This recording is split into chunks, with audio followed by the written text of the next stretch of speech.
I want everyone who sees this video to know that they deserve the relentless pursuit of what makes them most passionate, like the thing that keeps them up at night, and that they're gonna have people who are frustrated by them and tell them no, but you just gotta keep pushing because we do need people who are passionate about what they do to really fix what ails all of us.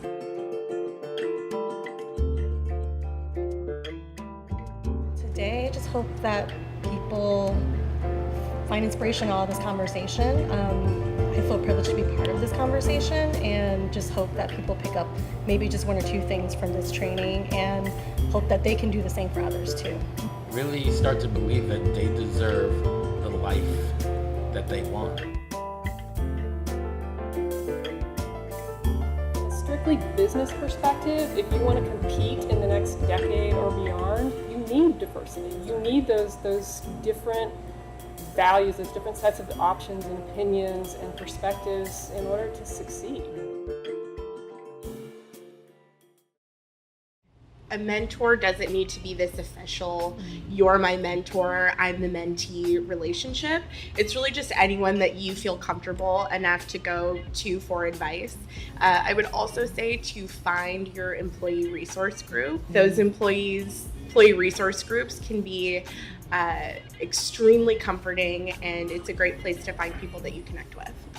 I've definitely learned in my time, the last 4 years in advertising, it is so crucial to ask for what you need and to know who to talk to get those needs met. And I would like to add that to be open to what an ally could look like. Because a lot of times we get stuck in thinking if someone doesn't look like me that they really can't have my back.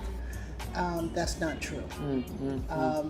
Allies come in all different forms of gender, ethnicity, sexuality, and you will be surprised with who will step up and support you.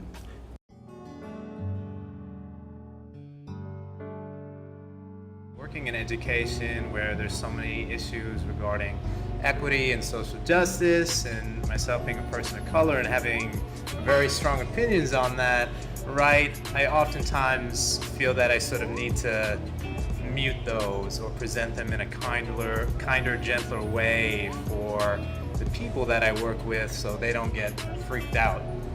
Being a big black man walking into a room full of engineers, right? The only black guy in the room, you know, and then being my size, you know, first thing that comes to their mind, hey, football player, linebacker, you know, and you know, it was kind of intimidating for a long time, and you know, I had to build the confidence within myself and have faith in what I do, because for some reason things seem to work out really well when I'm being myself. When I started in construction back in the 1900s, Stop it. 17 years ago. you know, there weren't many women on the job.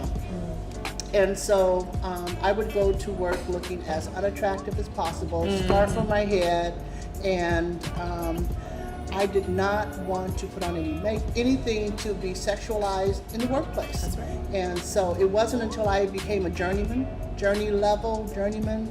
status that under my hard hat, I did wear lipstick. So when you ask, you know, how do you kind of try to blend in?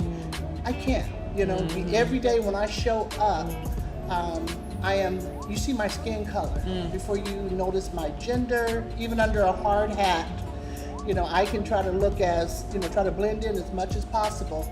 But I can't change. This is a pre-existing condition. And a fabulous one, fabulous And it's a gift. That's Thank right, you. it's a Yes. gift. It's a gift, That's Yes. right. you know. I mean, the world blossoms through diversity.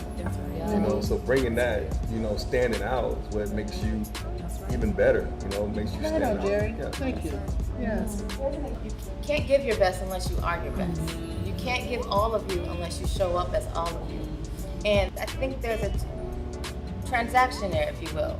Part of it is, okay, yes, I have to acknowledge and accept that about myself and walk with that, but there's a demand that your employer understands that as well. You're not going to get my best unless you let me be my best, unless you support me in being my best. Because I will give everything that you need, but I can't give if I'm not full.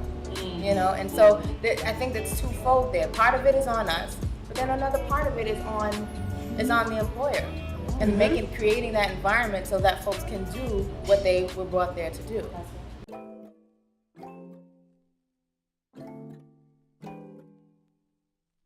I guess because of my accent, an individual asked me where I was from and asked me for my immigration status and intimidated me. Believe me, I wanted to explore it. I wanted to chew this person out.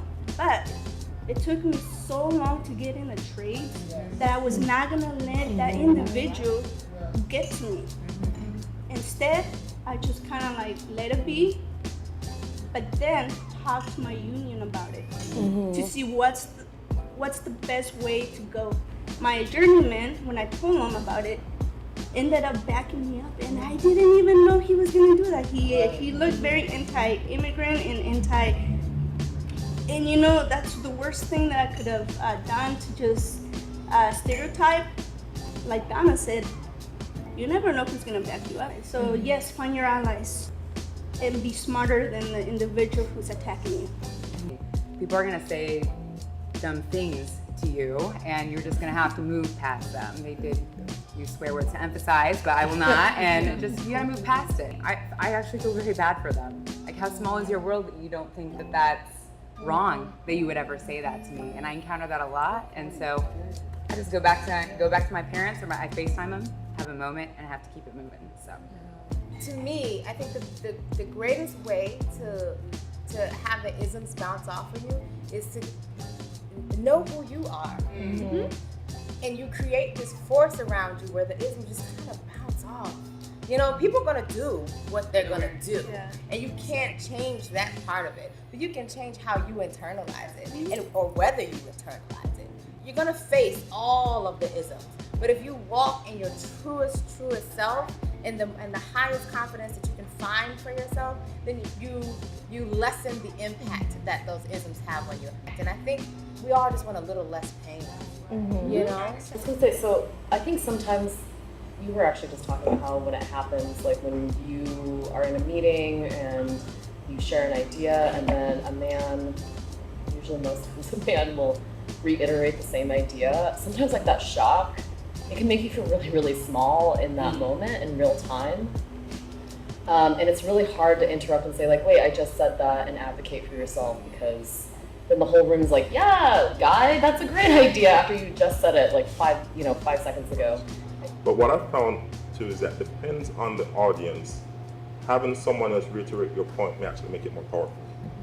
And so you want to get credit for that power. So what you do is let them speak.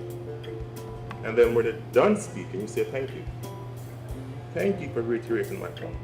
Thank you for making my point again. Because now all of a sudden they realize, you just did my bidding for me. You just reminded everyone that you were the originator of the idea. Okay? So just tell them thank you. Genuinely. I'm so excited, sorry. Yeah. Thank you. Such a classy way to